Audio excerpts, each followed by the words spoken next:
Okay, hello everybody. Welcome to the live stream. We're going to talk about a meal plan and a meal structure that you can use if you want to lose some weight, you want to improve your health, if you're over the age of 50. I appreciate everyone who's still here. This was the most difficult technology start off for a live stream I've ever done. I'm sorry if you've been hanging in there. This is maybe the fourth time we're doing this, but I think everything is working. I tried to go live on Instagram at the same time, and this doesn't work. Okay, so I appreciate everyone hanging in there. We were supposed to start at 4 o'clock. Now it's 4:30, but I think hopefully it'll be worth it. I hope everybody comes back. I think we got a few people in the room. If you're in there, give me a thumbs up. Let me know everything is working okay with this rough. So yeah, we got some thumbs up. Okay, great. Let me pull my slide up here. Let's talk about exactly what we're going to cover today. We're going to go over... Oh, Chris is back, my man, Chris. Thanks so much, Chris. Thanks for showing up again. Plus, there's going to be like a repeat for you. But, ask me a whole bunch of questions, Chris. And then we're going to do another live stream this Sunday for the close, for the coaching group. So I hope you'll be there, too. So Tracy's here. Hey, thanks, Tracy, for showing up. I appreciate it. I know you leave a lot of comments. I love reading your comments, which is really nice. Okay, let's go over. We're going to go over my calorie formula. I know I talk about it all the time, but you can't hear it enough. It's so important because even if you're structuring your meals properly, like eating whole natural foods, things like that, if you're eating too many calories, you can have a hard time losing weight. So we're going to go over my calorie formula. Then we'll go over my favorite macronutrient ratio. Macros are your protein, fats, and carbs. I'll give you the ratios that I really do like. There's a little bit of flexibility there, but we're going to cover that. Then we'll go over the calorie-protein ratio, which I really think is critical. I like to look at foods and evaluate them with the percent of protein in relationship to calories. So we're going to break that down. And then I'll give you a whole bunch of meal examples. I got a whole bunch of slides. I got maybe my meals for the last week or two. And I even made one big slide with maybe 15 different meals in there. So that's really, really good.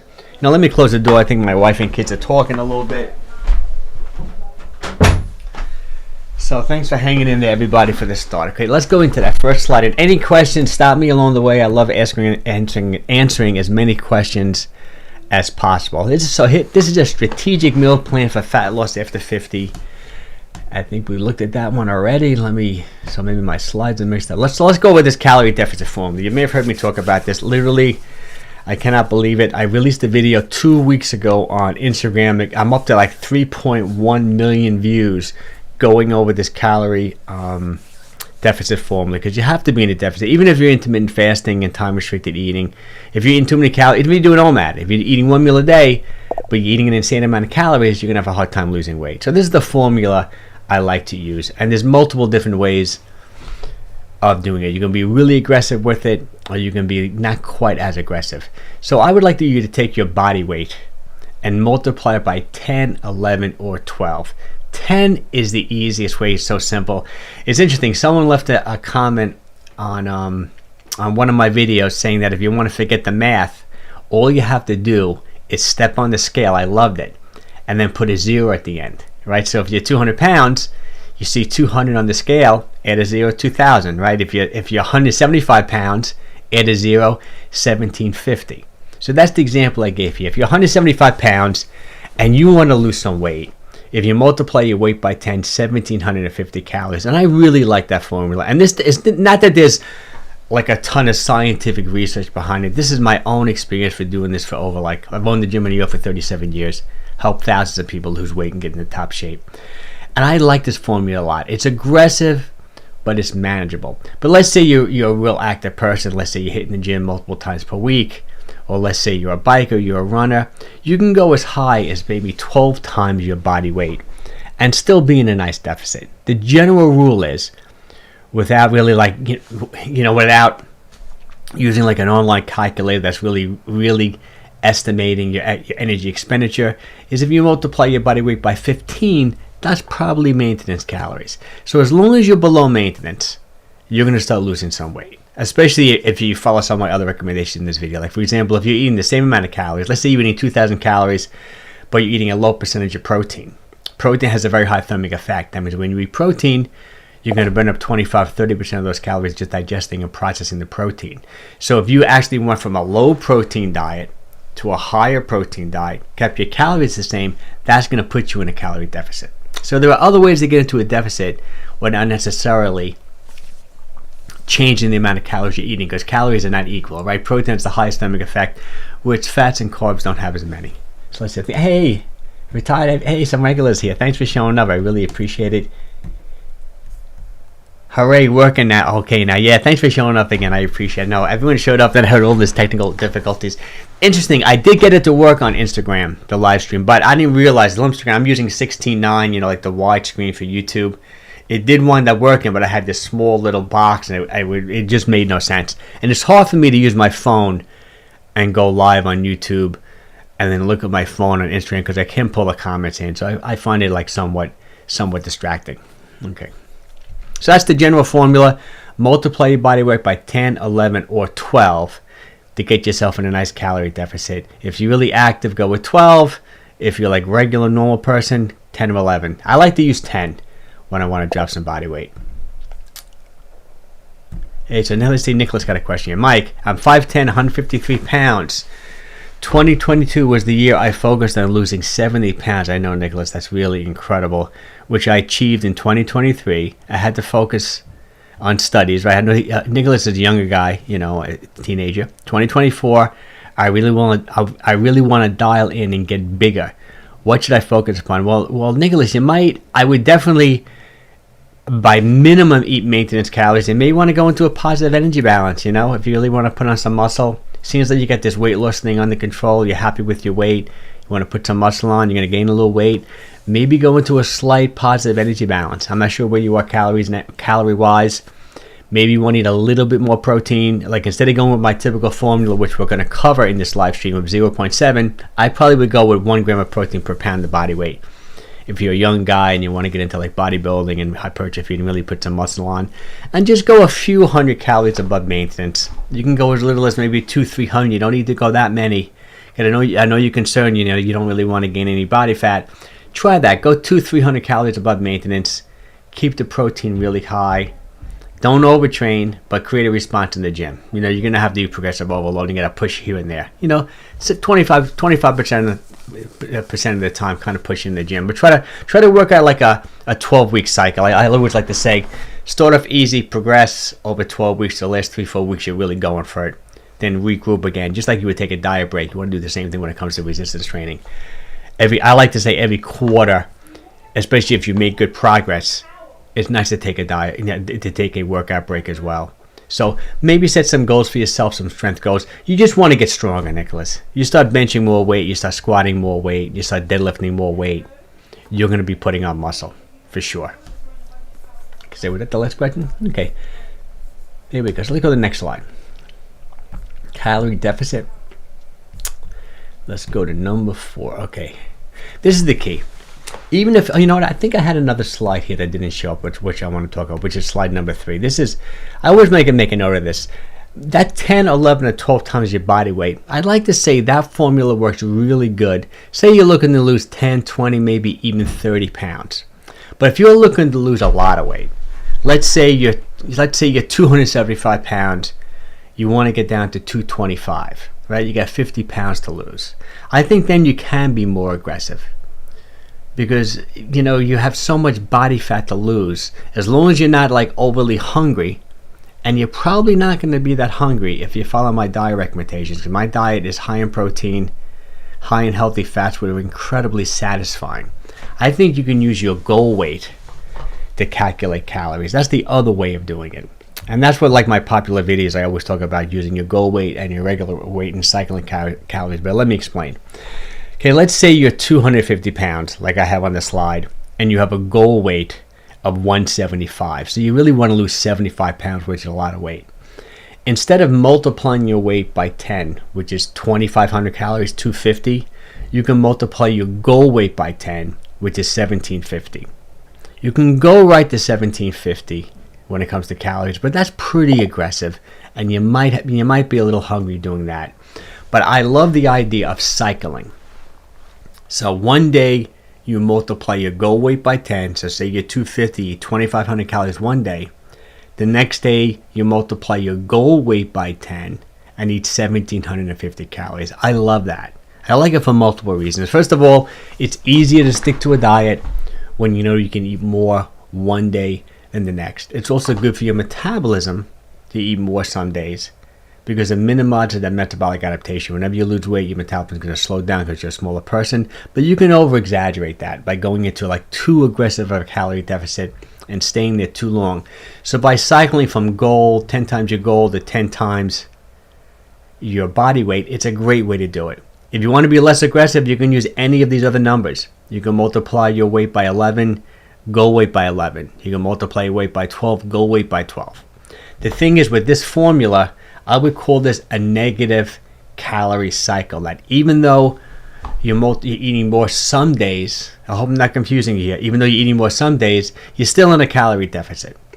If you would do what I would call a positive cycle, meaning that you would eat maintenance calories to deficit, so 15 times your body weight, maybe even 10 times your body weight or goal weight, then you don't really ever have to take a diet break, because you're cycling into a calorie deficit, maintenance calories, calorie deficit, maintenance calories. So there's a couple of different ways to do it, but this is probably my favorite formula. If you have, say, over 50 pounds or more to lose, multiply your body weight by 10, multiply your goal weight by 10, and keep cycling. That's a little bit of a long-winded way of saying it, but I love that formula. I do these short 1-minute videos that explains it really quick, but this is like kind of like the longer explanation. Okay, this is Nicholas. This is harder because I didn't track when I lost. I did 48-hour fast once every 2 weeks, ate moderately. Now I got to track protein, calories. If I just lift weights without tracking, yeah, I think is that viable? Of course. I think you can start there. You can just instinctively see where you're at.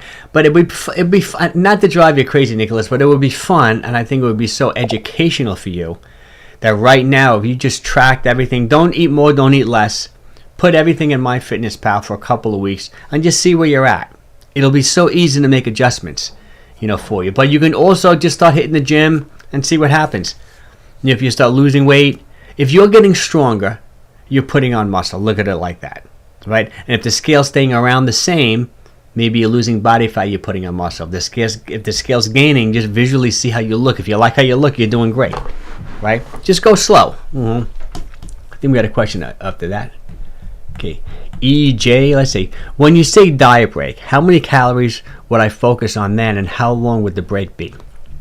I like to take a minimum of a week, but more like 2 weeks. And the research is a little mixed on this, but there's a couple of studies that support this, saying that people who are in a calorie deficit, say after 6 weeks, came out of a calorie deficit, went to maintenance calories for 2 weeks, and then back into a calorie deficit, worked better for long-term weight loss. And I like that, and I do that instinctively with coaching clients. A lot of the coaching clients that work with me in my coaching program, we do this all the time.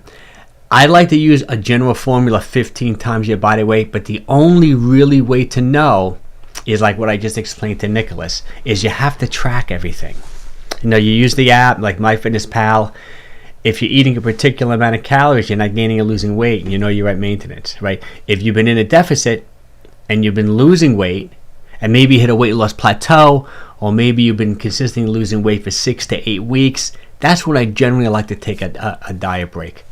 Every 6 to 8 weeks, 2 months, every couple months, it's nice to come out of a calorie deficit. As long as psychologically it's not going to totally mess you up. But if it's a scheduled diet break, where some people even lose weight by eating more, it's kind of bizarre. But if it's a scheduled diet break and maybe you gain a pound or so or two, you just know that you're going to be back in a deficit in a couple of weeks. It's good for your metabolism. It really is. But if you're doing a cycle, like I said earlier, where you have maintenance calories to deficit, maintenance deficit, or maybe deficit for 3 days, maintenance 1 day, you might not ever have to take a diet break until you reach your goal weight, and then you're going to eat maintenance calories, right? It's a little bit experimentation. But I do generally like the formula: multiply your body weight by 10, multiply your goal weight by 10, cycle between those calories, and then every 6 to 8 weeks, take a diet break and multiply your weight by 15, eat that many calories for a week or two. I like that formula a lot. I've had great success with it with coaching clients over the years. It works for most people, unless you're in an extreme. Unless you're like my son ran 70, 80 miles a week in college. He was like a collegiate runner. Obviously, 15 times your body weight is probably nowhere near his maintenance. He was way over. That formula works really well for me. 14, 15 times my body weight's like maintenance calories. You know, and I'm pretty active. You know, I like the formula a lot. Let's see what else we got. Okay, this is Tracy. What's the best way to set goal weight, BMI? I'm 25.1, which is overweight. LOL. I feel I should lose weight down to 170. What's the best way to set? Well, the goal weight, Tracy, I would really go with whatever you're comfortable with. You know, some people are big bone. Some people have a different body type. Some people are just more muscular than others. It's really hard to determine exactly what your basal metabolic rate is, what your BMI is. It's really, really hard. I would just visually look at yourself. Even though I know you feel it's 21, unless you had one of those DEXA scans, unless you've did like underwater weighing, like I used to do in school with people. We would weigh people underwater to really determine what their body fat is. Who knows if you're really 25, you know? To me, I'm only seeing you from here up. You have a thin face. You don't look 25% body fat to me, but it's really hard to say. I would just pick a weight. Maybe you were at this weight at one point in your life where you just felt the best. You were most comfortable at this weight. You're saying at 188, 6 feet. I think that's a pretty good weight for a 6-footer. 188 pounds, 6 feet tall. You know, it's hard to say. I probably wouldn't want you much thinner. 185 at 6 feet. That's a nice lean weight. If you're muscular, I think that would be great. You know, it's really personal. If you want to go down to 175, you can. So if you're 188 now, I don't know if I would cycle that tight. It's hard to cycle that tight, like 1750, 1880.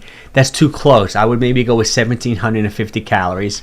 I'd want you eating 150 grams of protein, and then see where that brings you. See if that puts you in a deficit. You want to maintain your muscle mass when you're losing.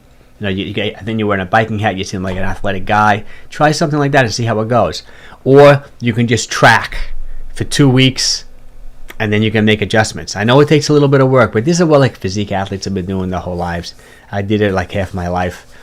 And you know, once you track everything, you know where you're at. Then you can eat a little bit more, eat a little bit less. It just makes the most sense. It's a little bit work up front, but you can't go wrong. It eliminates so many mistakes.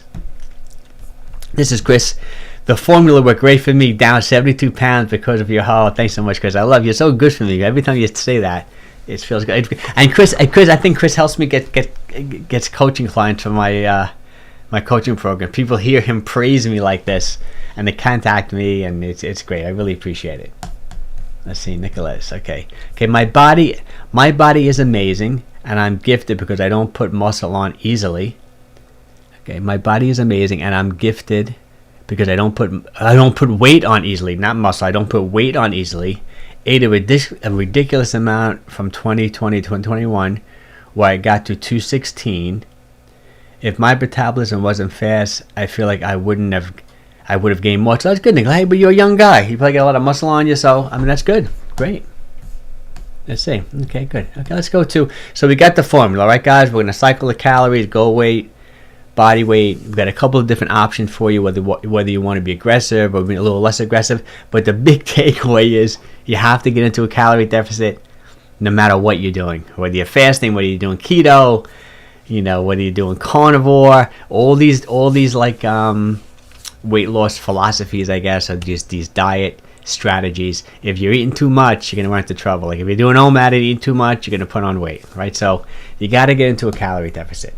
The only way, like I said, but you can get into a calorie deficit without changing the amount of calories you're eating if you up your protein. Pretty much if you go from a low protein diet to a higher or moderate protein diet, because of the thermic effect of protein, which we're going to explain now, that can put you in a calorie deficit at the same amount of calories, which is kind of interesting. This is like there's a couple of different ways I like to calculate how many grams of protein. Like we said with Nicholas, if you're a young guy, or if you're really into like resistance training and bodybuilding, physique enhancement, I think you really can go 1 gram of protein per pound of body weight. But the general population, even me who works out all the time, I don't need that many grams of protein. I think the ideal way to do it is to go 0.9 grams per pound of lean body weight.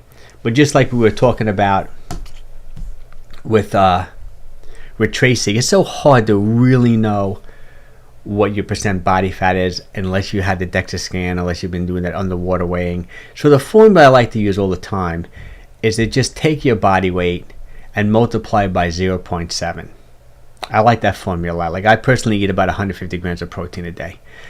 But the only way I would modify that formula, and even the 0.9, I mean, even the 1 gram per pound of body weight, is if you have a lot of weight to lose. Like if you're 275 and you want to get to 175, you want to get down to 200, I wouldn't want you eating that much protein. Use your goal weight to calculate your protein as well. So say you're 225, you want to weigh 150, like you got 75 pounds to lose, you're somewhat of maybe you're a woman, or maybe you're a guy who's 5'7", and you want to get down to 150, but you're really overweight. I would just use your goal weight to calculate protein. Take your goal weight, go 0.7. But just make sure you eat an adequate amount of protein. That's key. Never reduce protein, even when you're cutting calories. That's so important if you want to maintain your muscle mass. And there were 3 main reasons why I like protein so much. First of all, like I said earlier, it has a high thermic effect. Thermic effect just means like create heat. Like it requires energy for the body to digest and process the protein, which is 25-30%. So say you eat 100 calories of protein. Let's assume it's straight protein, like we're excluding the fat.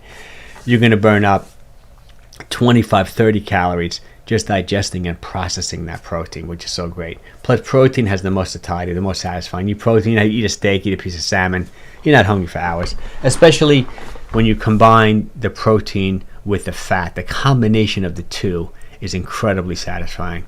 Especially like me, I'm a guy, I eat an avocado every day. Actually, that video right now I did on eating an avocado every day, it's going viral on Instagram. I think I'm up to almost 400,000 views on it, which is really cool. But I didn't realize how many people don't have access to avocados and don't like avocados and who are allergic to avocados. But to me, an avocado is a superfood, loaded with potassium, 900 milligrams of potassium, 1450 grams of fiber, those healthy monounsaturated fats. If you have a nice piece of protein, like an 8-ounce piece of salmon, 50 grams of protein, you eat an avocado with it, a couple of vegetables.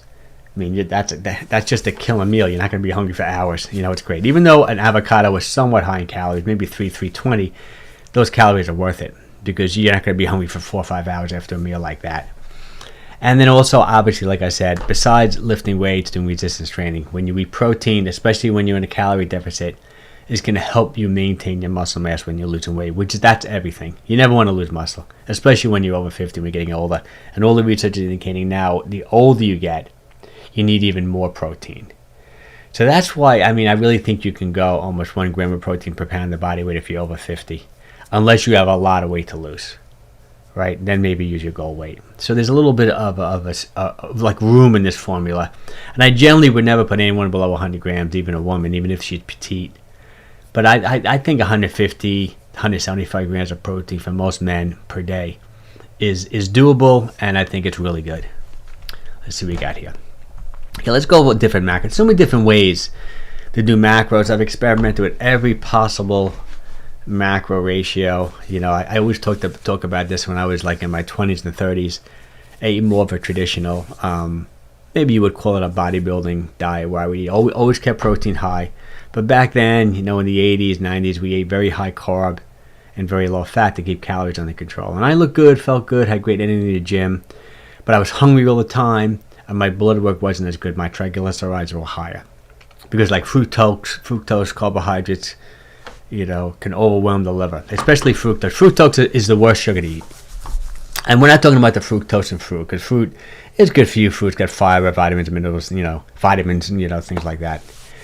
But we're talking about like high fructose corn syrup, which is in literally every single thing, every cereal, every cookie, every processed food, even bread. They put high fructose corn syrup in everything.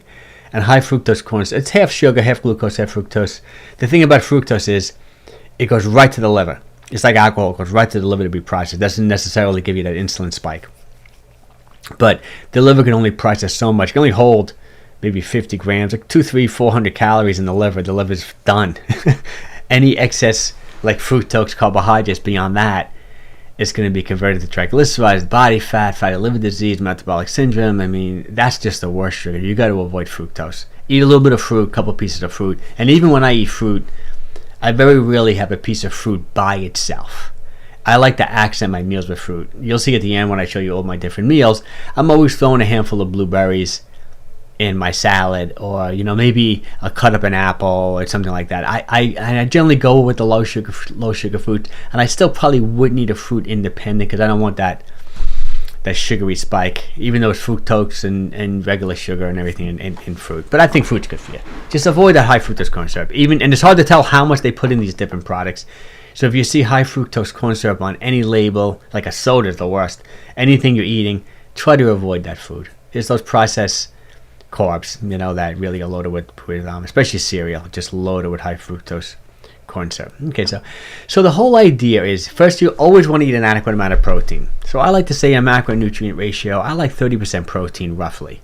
For me, let's say that's 150 grams of protein, 600 calories. A lot of times, depending upon how much energy you want, like to work out, I think a nice split is 30% protein, 30% carbs. I do that a lot. But a lot of this has to do with where you're coming from. Like if someone starts working with me in the coaching program, and let's say they're pre-diabetic, or they have diabetes, or they have metabolic syndrome, they have all these things we're talking about, like visceral fat, high blood pressure, cholesterol, I probably will put them even lower on carbs. I probably put them down to 10, 20. I probably keep them around that 20% range in carbs, just to try to reverse these issues with them. So I'd be a little bit more extreme. I'm always concerned about making someone too tired by cutting back carbs too quickly, but I do like it a lot. Plus, the fasting is the incredible thing too. It's like someone who comes to me like pre-diabetic and just has these issues, I get them on a fasting regime, like a 16-8, 18-6, a 24-hour fast here or there. Obviously, I wouldn't throw them into it, but over time, then I keep their carbs a little bit lower, and I'd probably give them a little bit more fat in their diet, but the healthy fats. But me personally, I do like a 30-30 split. If you're a workout guy, I think that's a good ratio. And actually, I'm a big fan of Frank Zane. If you can see behind me, I guess you can see my little picture of him here. Let me move this out of the way so you get a good picture of him. I purchased all of his books, all his manuals, and that's one of his classic. That was one of Frank Zane's classic macro splits, keeping protein and carbs even, like 30-30, 25-25. So you're getting enough protein to put on muscle, maintain muscle mass, plus you get enough energy to work out in the gym. The other thing that gets a little complicated is if you're going for that fat adapted type approach. But I've done that. I've been really fat adapted for different times in my life. I'm somewhat fat adapted now, but I've also ate a low carb diet for a long time, and I got my body used to being able to like do well in the gym, or being able to do well even endurance wise with a higher fat diet. But it takes time to become fat adapted. So this is most people I work with, my goal isn't necessarily to make them like 100% fat adapted. I want them on a low to moderate carb type diet, eating high protein, adequate amount of protein, healthy fat. Let's see, Carrie, it's so hard to get enough protein. Okay, I'm going to try to make that a lot easier for you today. That's one of my objectives of this. I'll just quickly talk about it now. Look at it like this. Every 4 ounces chicken, fish, and meat, 25 grams of protein. I'll tell you what I do. I eat about 150 grams of protein per day. So I have 2 9-ounce servings of animal protein per day. And I lean towards the pescatarian. So for example, say I have 9 ounces of salmon, 60-65 grams of protein there.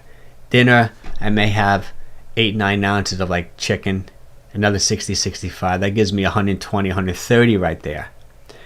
In between, and I only eat 2 meals a day, generally 2 mad. In between those 2 meals, or maybe depending upon when I'm working out, I may do a pre-workout shake. I may do a protein shake. I know some people don't like these protein shakes because there are emulsifiers in them, and there are some stevia and monk fruit and things like that. For me personally, I'm not that concerned about it. And there were also times when, if I do a whey protein isolate, I may do the unflavored one. I may do some hemp seed, which is just hemp seed unflavored, if you're concerned about the emulsifiers and the stevia and the monk fruit, things like that. Or I might do a Greek yogurt, 15 grams of protein there, right? I may do a Quest or a no-cal protein bar, similar to the protein powder. There is some emulsifiers and some artificial things in there, like sugar alcohols. But I don't mind that. I don't mind that because I eat so good otherwise that if I'm getting a little bit of that stuff, they give me an extra 20-25 grams of protein. Plus, those bars have 15-16 grams of fiber in them, which I love. Plus, you also pick up a reasonable amount of protein from the vegetables you're eating. Even though broccoli on a percentage basis, is very high in protein, even though it's low in calories. But I eat, like last night, I must have ate a bushel of broccoli this big. I had tons of broccoli. I had a small sweet potato, and then we had salmon. I mean, it's so. I think Carrie, I think it's easier than you think to get to your protein requirements. If you want to give me your numbers, I give you. You'll see at the meals at the end. These protein-rich meals, you can really do it. You got to just think protein first whenever you're structuring your meal. Like everything should be based around your protein. And if you don't even want to go quite that high, if you let me know like how heavy you are, like what you're looking to do, I'll tell you what I think should be your protein requirement for the day. Let's see, EJ. I find it difficult to eat enough protein as I don't eat meat. I eat fish, so usually have that. Okay, if you don't eat, well, I mean, if you eat fish, you can definitely do it. You know, go with those obviously low on the food chain. I eat sardines, salmon, flounder. I eat all those type of fish like so regularly. Smoked salmon, I keep it in the house. The salmon roe, fish eggs. If you eat eggs, I love those pasture-raised eggs. If you eat, I don't know if you don't, maybe you don't eat red meat, but maybe you eat poultry, maybe you eat, pork. I don't know if you do. You know, I've got this one guy I've been working with at my gym. He's doing great. He's a vegan. So initially it was challenging for him to get his protein. He loves these plant meats. I finally tried one. I know the original ones may not have been so great, but he thinks the mushroom-based ones, which I tried, which it's like I don't know how they do it. They somehow ferment the mushrooms. And the ingredients are pretty minimal on there, but they're loaded with protein, low in calories. So that's what we're going to talk about next. The next slide. The calorie to protein ratio is really good with them. You know, so Greek yogurt, things like that.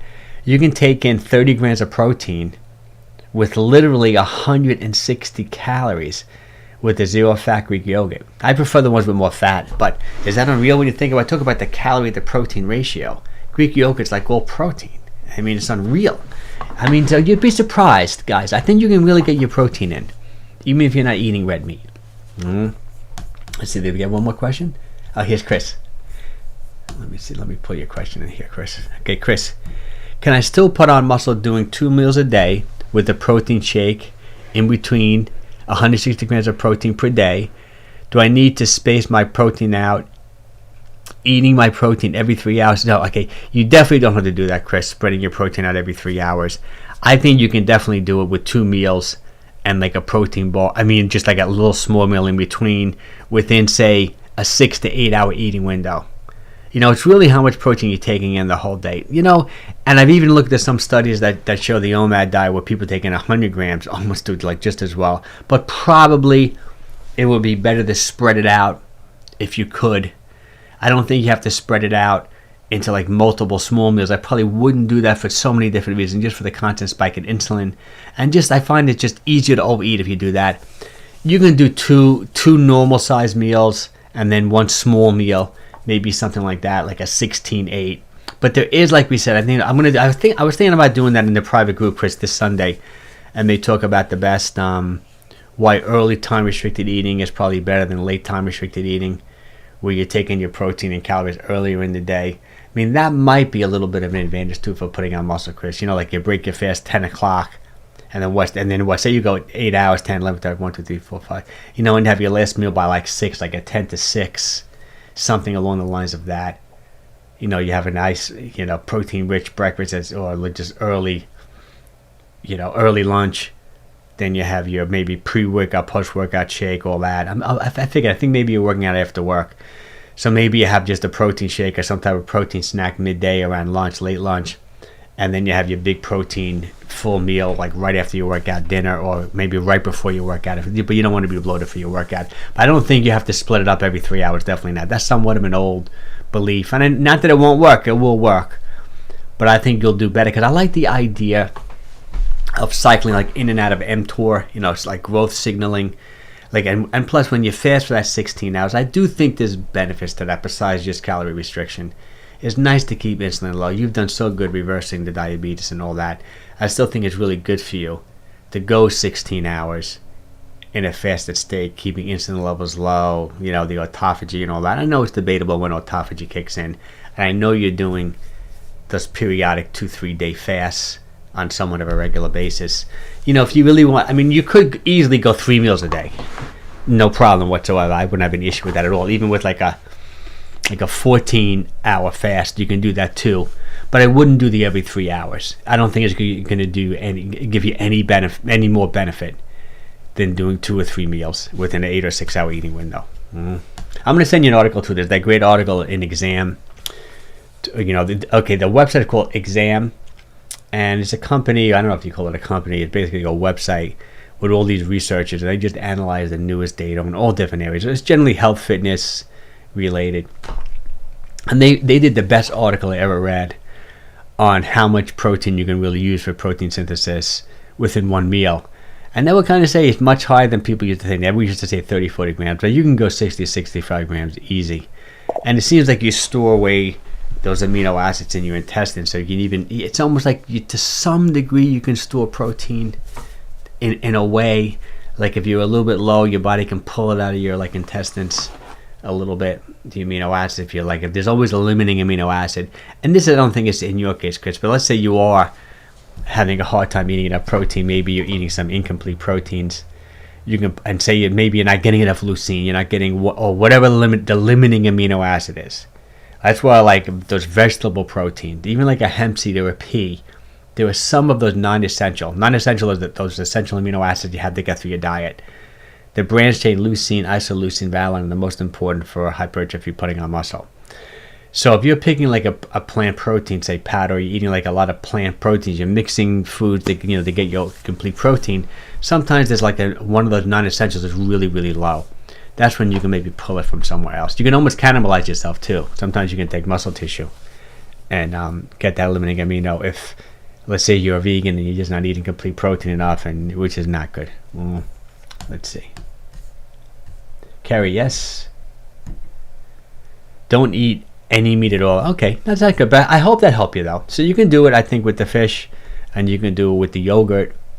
And I probably would want you doing some, maybe some protein powder then too, if you would want to try it. And you can go plant-based if you want, as long as it's complete. I like those Garden of Life, the whey protein isolate and the plant-based one. I think they're both really good too.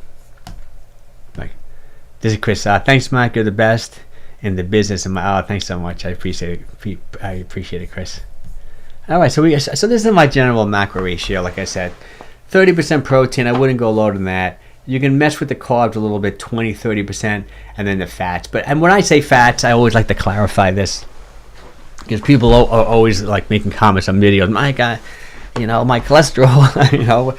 I don't think you should eat like high saturated fat diet and processed meats, and I don't think you should be putting mayonnaise on everything just to like get your fat up to 40, 50%. What I think you should do is that if you're eating like a whole natural food diet, like you're eating whole eggs, you're eating avocados. I know some people don't eat meat, but say you're having salmon, you're having sardines, you're putting extra virgin olive oil on your salads, and not an insane amount, a normal amount, a couple of teaspoons with some balsamic vinegar.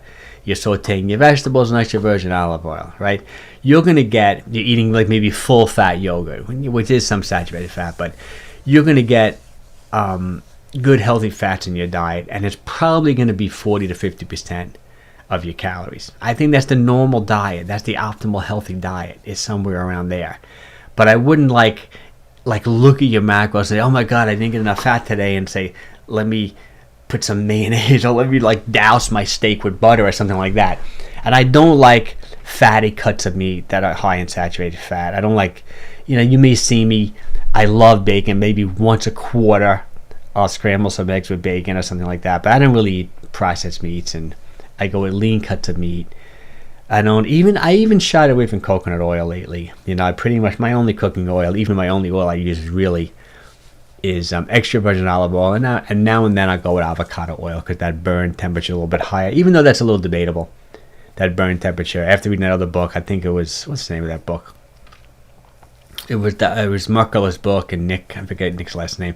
They made it sound like even if you burn the olive oil, the polyphenols are so high that it's still so good for you that they don't even worry about it. So even when I'm like just searing a steak, and I try not to sear it too much because it's not good to like burn, eating the burned parts, I coat it with a little extra virgin olive oil. I've been eating olive stuffed with garlic. Ooh, that sounds good. I haven't had that in a while. I just bought some my favorite fermented food, that Bubba's. I know we talked about it before, Chris. I just bought a whole bunch of spicy pickles, which I love, and they're old-fashioned. Or made the old-fashioned way, really fermented, because it's good to get that fermented food, feeds the good bacteria in your stomach. And I bought some of their sauerkraut too, which I've been neglecting lately. The only fermented foods I've been getting lately is, I eat a yogurt all the time. Apple cider vinegar, I put in water, to help control blood sugar. I do that all the time. The kimchi, I like the kimchi. I just haven't been eating it. So now and it's so expensive, some of these fermented foods. Like I just bought, they were on sale actually, the sauerkraut and the pickles. I'd say when I had my salad today, I had my arugula salad with an avocado, blueberries, and salmon. I didn't want to do a video of that because I feel like I do it the same video all the time. But then I cut up a couple of these spicy, like old-fashioned pickles. It made these little changes. I always say it's nice to have those core things you always eat. Like I have 10, 12 lunches I make over and over and over again like that. But if just by making one little change, like taking 2 spicy pickles, you cut it up on top, it changes it completely, right? Instead of blueberries, you cut up an apple, right? Or maybe it's peach season. You cut up a peach, you throw a peach in. You can take your core lunches that you make over and over again and just make a slight change to them, and it's a completely different world. Even put a little bit of sauerkraut on there, it just makes it completely different. I added some zip. Yeah, it added some zip, no question about it. Plus, I love spice. I'm a spicy guy. I love spicy. Sometimes I even take a little Tabasco. I should talk about that more. I like Tabasco sauce. Even though it's, there may be some things in there that are not great. Like, I don't mind the salt, though. I may put a little Tabasco on there, too. Just to spice it up now and then. So, it was kind of interesting. Okay, let's see. I think, what's the next one? What do we got here? All right, this is the thing I think is really big, too. And this is a lot of, I've talked about his book before. Dr. I got to learn how to pronounce people's names better. Ted Needleman, I think that's how you pronounce his name. The PE diet. His diet's very similar to like the type of diet that I recommend. He's probably even a little bit higher on protein than me. But his big thing is always look at like the protein, the percentage of protein in the food you eat. And I do look at things a lot like that. That's why I said that yogurt, that Greek yogurt, is so incredible. It's almost all protein. But animal protein is like that too, as long as it's not too fatty. Pretty much most animal protein, eggs, the protein to calorie ratio is really good. And I always like to bring up the protein leverage hypothesis when I talk about the protein to calorie ratio. Like a lot of some researchers feel that you're going to keep on eating until you hit your protein requirement for the day. So if your protein, let's say your protein requirement is 100 grams of protein, you can get that 100 grams with 2 8-ounce servings of, say, lean meat, or 2 8-ounce servings of just chicken breasts, right? Or you can try to get that 100 grams of protein from not eating animal protein and just try to get it from vegetables and grains and quinoa, and that all of a sudden that 100 grams of protein, instead of it just being, say, 500 calories, all of a sudden it's 2,000 calories. That's where you run into trouble. It's really hard, I think, maintaining an optimal weight and eating an adequate amount of protein if you're eating foods that have a low protein percentage. That's why, like eggs, yogurt, all these animal proteins, these lean cuts of meat and chicken, fish, and pork and poultry, and beans and stuff are okay too. But you have to take it all into consideration.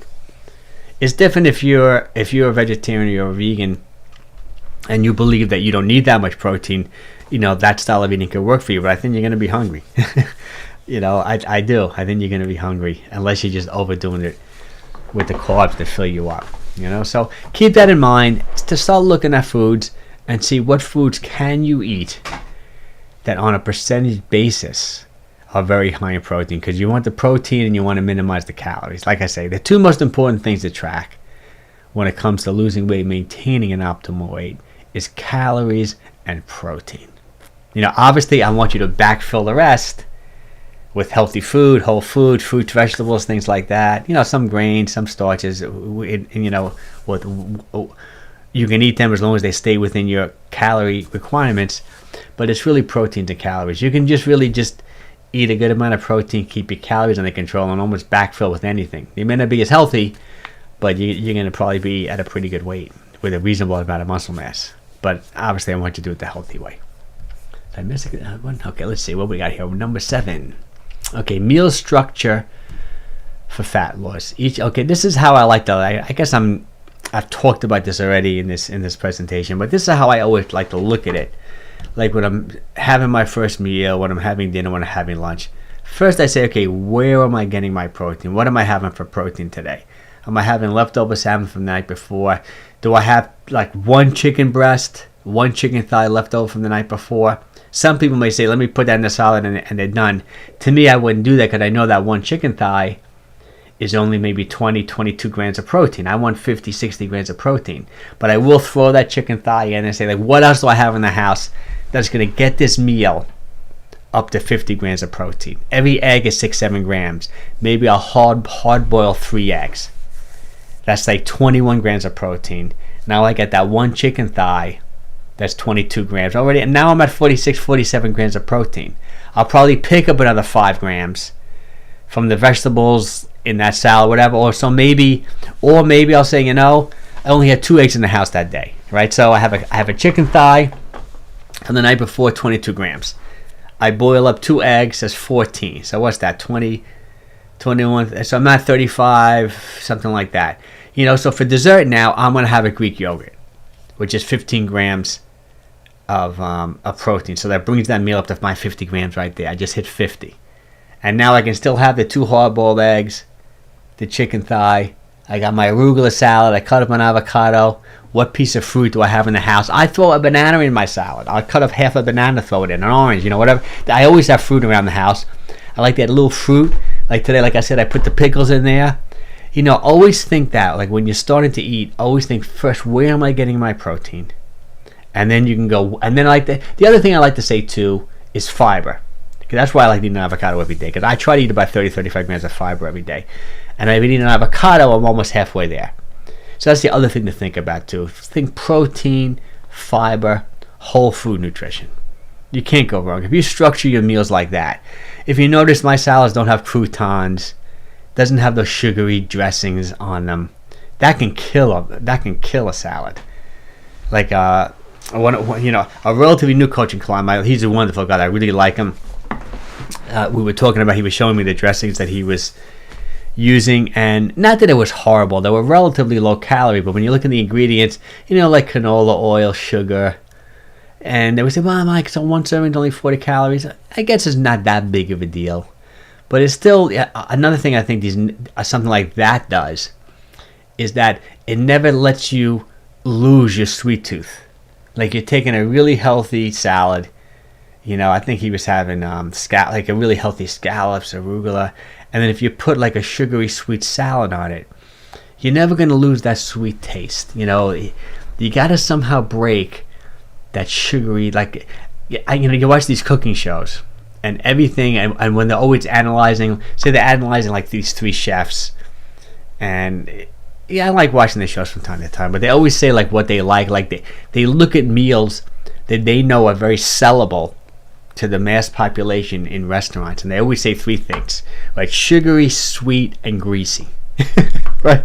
Those are 3 things you don't want, like sugary, sweet, and greasy. And when they mean greasy, we're probably not talking about extra virgin olive oil. We're talking about inexpensive processed oxidized like seed oils, which is debatable, but I like to eat a high omega-3 diet, and I want the monounsaturated fats from olive oil and avocado, right? Then they like sweet. You can put sugar in everything from tomatoes. So you look at the tomato sauces in stores. I mean, most of them have sugar in it. I mean, they can put high fructose corn syrup in tomato sauce, right? And then salty. I don't think salt is necessarily that bad, but I like the good quality mineral type salt, like the Redmond's, like the real salt. So at least you're getting some minerals with it. So think protein, right? Think fiber, and think whole natural foods, and you can't go wrong. And this is, I think I said this earlier, but every 8 ounces of animal protein is about 50 grams. An egg 6 grams, Greek yogurt 15 grams. But I think vegetables, beans, you're gonna get some there too. LOL. Oh, thanks. I appreciate it. Let's see. Here's a big slide of my meals, but I think I took this. Maybe I'm going to show you something else too, because I did a different slide. I hope I didn't lose it. I think I have it here. I got a different slide that's better. Like these things blown up, and then I'll do this at the end if I missed any. I guess I hope I didn't lose it. Did I lose it? Let me see. Let me go back to this. Oh no, I got them all here. This is my favorite. Yeah, I've been making this chili. I just released a video on this. I've been making this. I don't know. Once I start eating it, it's hard to stop. I make this every Sunday. I've been making the buffalo chili. My wife makes it sometimes too. She probably does it better than me. Which is that bison. It's amazing. It's so lean, this chili. Lately, we used to do 3 pounds. Lately, we've been doing 4 pounds. So if you watch the video on the recipe, I added another pound because we eat so much of it, and my kids are home now. So we make 4 pounds of bison, and we cook the bison first, drain all the fat and everything out of it. So it's so lean. I love the taste of the bison too. It has a little bit of a different taste to it. Then we go 7 green peppers, 2 onions, so you get your vegetables and stuff there. 7 green peppers is really good. We do add 1 can of beer in there, but you can go light beer if you want. The alcohol burns off, but you do get a little bit of calories from the beer. I try to cut back on the carbs, so I only do half a can of beans, like a kidney type bean, half a can of beans, a little Tabasco sauce, and we buy the if you watch the video, there's a couple of secret ingredients. I buy this like Mexican spice, which is pretty much just like jalapeno, a little bit, and like some tomatoes, and then I buy this Italian tomato sauce. I forget the name of it. Is it Pondi, Pondi maybe? It's nothing in it. There's not even salt in it. I don't even know how they package it. It doesn't go bad. It's so good. And I've been like hooked on this. And I always say it's really good to have a bowl of something in your refrigerator all the time. It's not chicken soup or something along the lines of that. So you never get caught. I mean, you come home, you're hungry. Like I do this fasting all the time. I don't want to walk in the house and be hungry. I like to just be able to grab something like a bowl of chili, a bowl of chicken soup. And I always want my avocado and blueberries, I was wondering about the bison. Yeah, that's really good. It could be a little on the expensive side. Whole Foods puts it on sale all the time. It could be sometimes it's $12.99 a pound, so it could be pretty expensive. A lot of times it's $8.99. But you don't have to make 4 pounds. But you can do 2 pounds, and you get multiple servings out of 2 pounds. But I love it. It doesn't even last. Me and my kids, we blast right through that big pot, and it doesn't even make it halfway through the week, and it's gone. But I love it, especially in the wintertime. It's kind of like a comforty food too. Let's see. I think I got a couple of other examples here. I think it's a fish one. Let me see. What do I got here for that? Let me get rid of the chili. Yeah, this is simple. This is actually, I love this, but this is actually maybe light for someone, like calorie wise. But this is maybe like a pound of flounder. It's so good. 100 grams of protein. I don't do that all the time, but I'll do that now and then. I must have not had arugula for. I know this is a dinner. I must have not had arugula for lunch. So we got arugula salad with onions. This is talk about the protein to calorie ratio. I mean, lean flounder, like white flounder, maybe it's 80 grams or something of protein. Not nominal in calories. A little bit of extra virgin olive oil in there, and we season up with tons of oregano and different spices. Arugula salad, a little EVO, balsamic vinegar, and some we shave some onions on top. I mean, you don't get, and you cook this meal. We bake, we bake it, the fish like that. I mean, you can make a meal like this in 15, 20 minutes. It takes you 3 minutes prep time, right? Season up, EVO, right in the oven. 20 minutes is done. You make your arugula salad, shave an onion. I mean, this is healthy eating. You may get too thin eating like this. You really will. I mean, it's unreal. Let's see. I've been trying to show some small meals because so many gals, since that video got 3 million views on that video, it was really for women. So many women started following me, and they always ask me, Mike, because most of the meals I'm posting are my meals, which are higher in calories. My meals are generally about 850 calories for lunch, somewhere around there was 60 grams, 55, 60, even 65 grams of protein.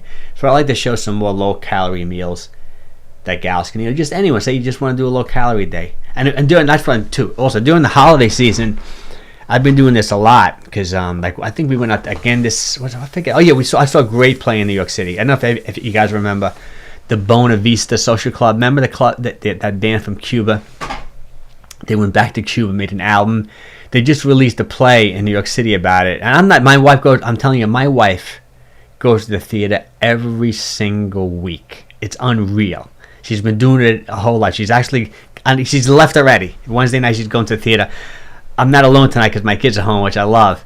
I got to figure out what to do for dinner for them. I'll probably after this, I'm going to figure out what we're going to do. But this was a great play. I love the music and just the whole story of what happened in Cuba. The whole gist of the story is like there were two sisters.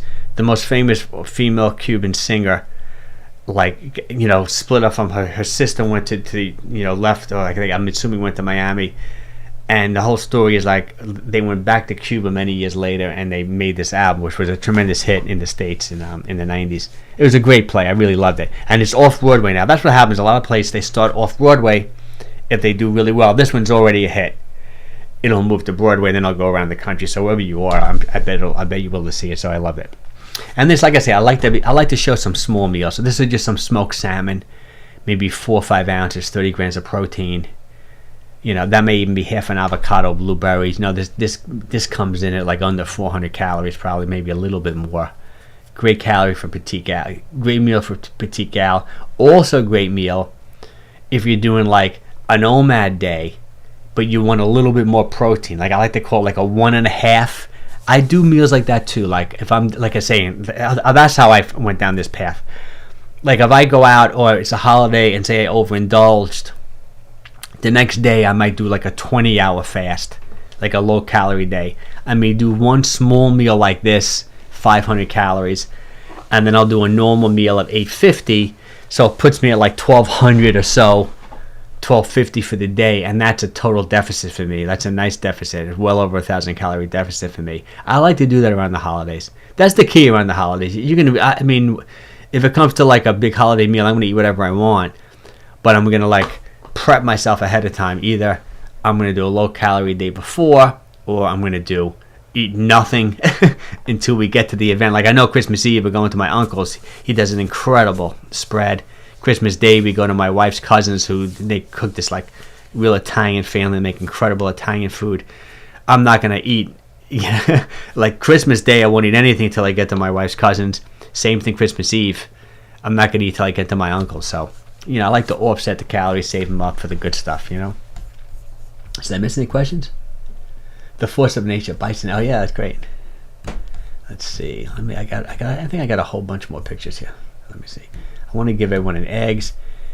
Yeah, this is just another example of the eggs. And just back to that same mindset of how to structure your meals. So even though I had 4 pasture-raised eggs, which is 14, which is 28 grams of protein, most people say, okay, that's enough protein, but it really isn't, you know. 28 grams may be protein enough if you're like, you know, a 110-pound gal or something, you know, that's fine. But a guy like me, or most of us here, you know, I want that 50 grams of protein, so I just had 4 or 5 ounces of smoked salmon. That's a tremendous plate. That's a Deruta Italian plate. It's hard to say how big it is. And, you know, so now I pops this meal up to well over 50 grams. And then my usual avocado, blueberry, over some arugula. If you notice, sometimes I don't even put dressing on that arugula. Especially, you know, the avocado is so creamy. When I fried the eggs, I fried them with a little bit of extra virgin olive oil, which is gonna, you know, that olive oil kind of dissipates throughout the whole plate. Probably sneaks underneath the arugula salad a little bit.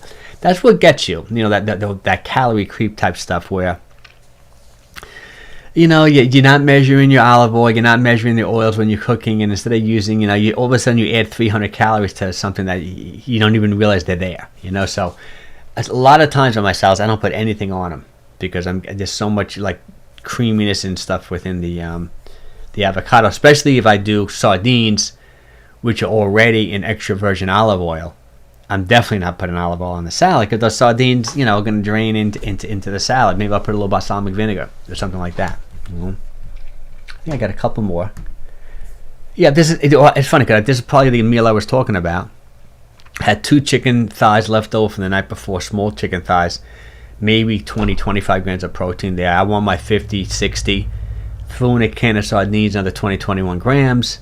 Then I do my normal salad. You know, had an orange that day. I don't know if you can tell I've been sick. So I've been trying to get vitamin C. I've been eating orange almost every single day. So I had an orange, avocado, my normal salad. You know, it may seem a little boring, but like we say, you can just take these basic meals that you keep on making and just spice them up with something different, like a pickle or something. Just the same thing here. lean steak, my same avocado, blueberries, and arugula. Let me see, another chicken dish. I do this all the time too. I love doing this. It's a little expensive, but I just love it. It's so good for brain health, eating that high omega-3s. I love to cut an avocado and take those salmon raw fish eggs, throw them right in the middle. It's that salty, it tastes, I love it. It just comes out great. Grill some chicken breasts, even though this takes me literally 15 minutes to make. Extra virgin olive oil, oregano, garlic powder, salt, pepper. I mean, cut up a strawberry. Not one strawberry, maybe that's 3 or 4 strawberries right there. High protein, moderate calorie. Protein to calorie ratio, excellent in this meal. Sometimes lately with the chicken, I've been adding Cajun spice too. I like curry. I do that all the time. I mean, this is how you have to think when you eat. I mean, you're going to have a hard time being overweight if you start eating like this. You really will. And this, let me just blow this up in case there were any meals I missed. Yeah, this is what I did on the coaching group. Also, guys, if anyone wants to join my coaching group, I only have a few. I'm doing pretty good lately. A lot of people have signed up. I can probably maybe take on 3 more guys, 3 more people into the group. So think about it. People love it, doing really good. If you want to lose some weight, if you want to get amazing shape, you want a ton of accountability, I'll figure out a plan for you that's really going to work. It really is a great coaching program. If you're interested, drop me a note. You can email me. You can, MikeColafitness@hotmail.com. Send me an email. I can send you like a link. We can do a free video call. See if you're interested. This is this is just a screenshot that I showed when I was doing the coaching call. Just give me some meal examples. This is on the bottom right. I don't know if you can see it. That's flounder. That's when I eat out, I think the same way. This is my favorite seafood restaurant in the Hamptons, Sag Harbor, called Boswick's. They give you almost a pound of flounder. The only difference, and I'm going to cut my face up a little bit, is they did put a lot of butter, creamy sauce on there. I probably wouldn't do that at home, but I'm out on vacation. Some potatoes, it's incredible. Here's like another one of my favorite go-to snacks too, which is Greek yogurt with some blueberries, a little flaxseed. It's pretty much the same. And I do eat sweet potatoes from time to time. Here's a sweet potato, cauliflower, rice, shrimp. Let me see what else. This is pretty much it. This time I cut up an apple on top of the arugula salad, a little filet mignon. That's the Cajun chicken there. That's the curry chicken. That's the curry spice on the chicken. This is how you should eat, in my opinion. If you want to maintain an optimal weight, you want to lose weight, but still keep calories in mind. Even if you're eating perfect like this, if you're putting too much oils on your food, if the volume is too great, that's why I do love 16-8, 2 meals a day with a protein bar, protein shake, or protein snack like a Greek yogurt. I mean, you're gonna have a hard time messing up if you follow that simple rule. Here's Chris. Mike, Costco has some great sauerkraut. Oh, really? I know you mentioned sauerkraut last time. You sent me those olive oils, which I'm dying to check out. I'm good on olive oil right now because one of my favorite brands, that brand I was talking about, went on sale. I got that Greek one. It was just on sale, really inexpensive, and I love it. But with the calamari olives. But I'm gonna go because I do have a membership to Costco, and I'll check out the sauerkraut. I'm assuming it's the homemade fermented one, because I know you know what you're doing, Chris. 2 times more, half the price of Bob's. That sounds great. I will definitely 100% check that out. Okay, EJ. Okay, I'm 130 pounds. How much protein would you advise? I want to lose another. Okay. I am 130 pounds. You want to lose another 5 pounds, not 51 pounds at 130 pounds, right? Because that will put you at 80 pounds. So maybe clarify that, but I'm assuming you say you want to lose another 5 pounds. So let's do a quick calculation for you. If you're 130 pounds, let's take 130. First, I'm going to multiply that by 0.7, but I think that's going to be below 100 grams. That's 91 grams. I would go at 100 grams, EJ. Go at 100 grams. Go 90 to 100 grams. If you can do 100, great. And you can do that without eating meat. You can do that with fish and yogurt and eggs, and then you can do some of your vegetables. I mean, if you want to do just throw a 25-gram protein shake in there, or one Quest or no cal protein bar, I think you can easily get there for sure. Calorie wise, 130 pounds, you start eating 1,300 calories a day. If you don't want to do it every day, maybe maintenance 13. You'll get there before you know it. And I want you doing your resistance training, right? At least 30 minutes twice a week, walking every day. Yeah, I figured 5 pounds.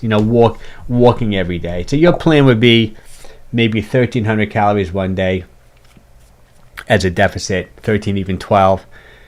You can go to maintenance calories the next day. I love walking 60 minutes every day, 30 minutes in the morning, 30 minutes in the evening. I know it's challenging, but it's so good for your mental health too, right? 2 30-minute resistance training workouts, obviously on non-consecutive days. Train your full body.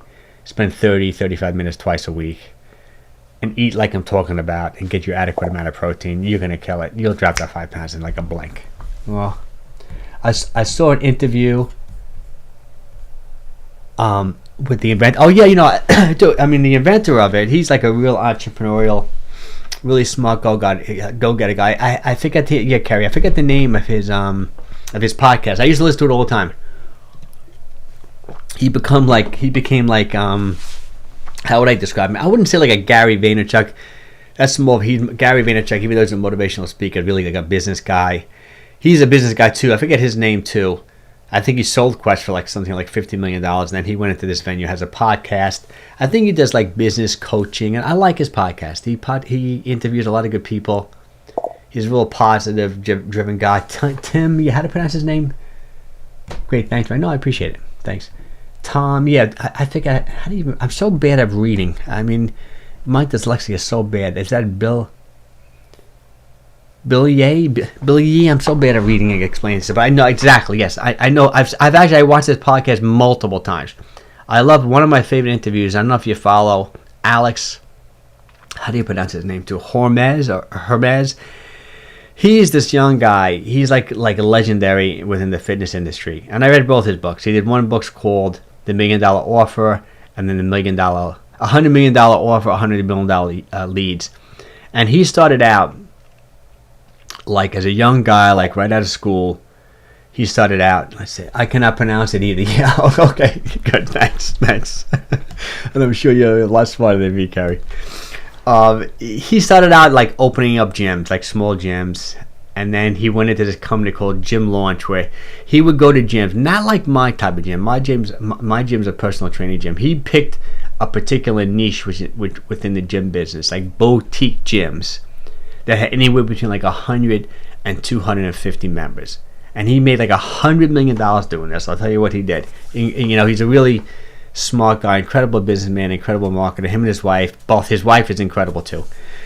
What they would do is that they would come to your gym and they say, okay, we are going to fill your gym up with members for the next 3 months. We'll do everything for you. We're going to advertise for you. We're going to come up with the offer, the sales plan, the marketing. We're going to show your staff how to do the thing. The thing is, though, you don't have to pay me anything. He always says that you have to make an offer that's so good, almost like The Godfather, like an offer too good you can't refuse it, type of thing. He said, money back guarantee. We're going to guarantee that we're going to max out your gym. But the thing is, we keep all the money for all the memberships we sold for like the first 3 months. So he would go to a gym, sell like, $70,000, $75,000 worth of memberships before the gym like even opened, or maybe just like a launch date. He would take all $75,000, but then the gym owner was able to keep those members. So hopefully people after the 3 months go by, it may have even been 6 months, I may be getting it wrong, say after the 6 months go by, they would retain 75% of the members. So it's a big win for the gym owner, and it's a big win for him, and he's like a brilliant at it. He just like was killing it. He was doing this to like thousands and thousands of gyms and making like tens of millions of dollars. So then he like sold that. I don't know if he sold that business, but he doesn't run that business, or maybe he did sell to someone else is running that business. And what he does now, he does something called acquisition.com, where he's just a brilliant businessman, him and his wife. So he just invests in other companies, anything from a dry cleaner to like an online like coaching business like mine to whatever. But I think the minimum is you have to be doing like $3 million a year in, I think, net revenue. You have to be making $3 million a year in your business, or else he won't really talk to you. And he'll talk to you, but he just won't take you on. But he does like a tremendous amount of motivational speaking and on business and entrepreneurship. And his 2 books are incredible. They're legendary in the fitness world. Like when I made my offer for my coaching program, I'm thinking everything that he says. So he says you want to have an offer that is like a dream outcome. Then you want to make the offer easily. Like people have to think it's easy to obtain that. Then it has to be in like a time frame. So like my offer would be how men effortlessly over 50 can lose their belly fat in 90 days, like something like that. I'm just making that, but my offer is like a little bit like that for my coaching program. So really interesting stuff. Really interesting stuff. Okay, this is just EJ. On my days off from work, I have taken up walking as you recommended, and ensure that I walk around 6 miles or an hour of walking. Okay, so you walk 6 miles or an hour. I'm really enjoying it and feel so much more. Oh no, I definitely. There's nothing better you can do. No question about it for your physical and mental health and walking. I mean, we're designed. We're nomads. We're walkers. Humans are walkers. We're supposed to walk every day, all the time, constantly, as much as possible. You can't overdo it. Not talking jogging, not talking running. We're meant to like sprint. You know that whole ancestral thing. You can chase, you run away from danger, an animal chases you, a crazy man, crazy woman chases you, you run away, right? And then we just meant to like walk and walk and walk all the time, everywhere, non-stop. I mean, that's the key to everything. You know, a little bit of resistance training, like lift some heavy things now and then, and walk like crazy and eat like this, a whole natural food diet. I mean, that's the key to happiness, the key to life, I think. Get outside. The more time you spend outside, the happier you're going to be. I really think it could be that simple. You're outside walking every day. If I'm in a bad mood, like just New York, I mean, now that I'm sick, I already walked a long time. I walked about 90 minutes today already. I'm going to do another walk, though, on the treadmill. Just being sick, I really felt sick a couple days ago. And I said, I went out in the rain, I walked, I felt better. Just the sunshine, the vitamin D. That's why everyone's low on vitamin D. They're not outside. People don't spend time outside. I mean, it's incredible to me. You got to spend your life outside, or a good portion of your life outside. And don't be afraid of the sun. Sun's good for you, in my opinion. I mean, if you're a woman, whatever, you may want to be concerned about your skin, wrinkles, things like that. You know, put your sunscreen on and your makeup on after you got at least 20 minutes of sunlight or something, you know. Get outside. All right, guys, I'm gonna bolt. Thanks for everyone showing up. I'm gonna try to do these. I know I was doing this Sunday, every Sunday we're doing a live stream, but I have my, you know, that coaching group that I've been doing. I put them in that Sunday spot. So, but I'm still gonna kind of like just sporadically kind of do these live streams. I'm gonna try to do them once every couple of weeks. It'll probably be during the week. I'll see if I can like come up with a specific time, maybe like every Wednesday at a certain time or something like that. And I'll try to stick to it maybe every other week, because I don't want to leave anybody. I feel like a few people that always show up, like Gwen and Jeff. I think Jeff liked the Facebook group. Maybe he was working at this hour. You know, I feel bad that I lost contact with everyone, but I appreciate everyone showing up now. Thanks again, Chris, for everything, all the kind words and everything. Kerry and EJ, thanks for showing up, guys, and hope have a wonderful holiday. If I don't go live before, have a great Christmas. Hanukkah's over. If you celebrate Hanukkah, have a wonderful New Year's. I appreciate all the support. I think I'm close to like 25,000 subs on YouTube, which is pretty good. I still want to get to 100,000 though, but I appreciate everyone's support. Have a wonderful holiday, and I really appreciate everybody. Take care. Thanks. There we go.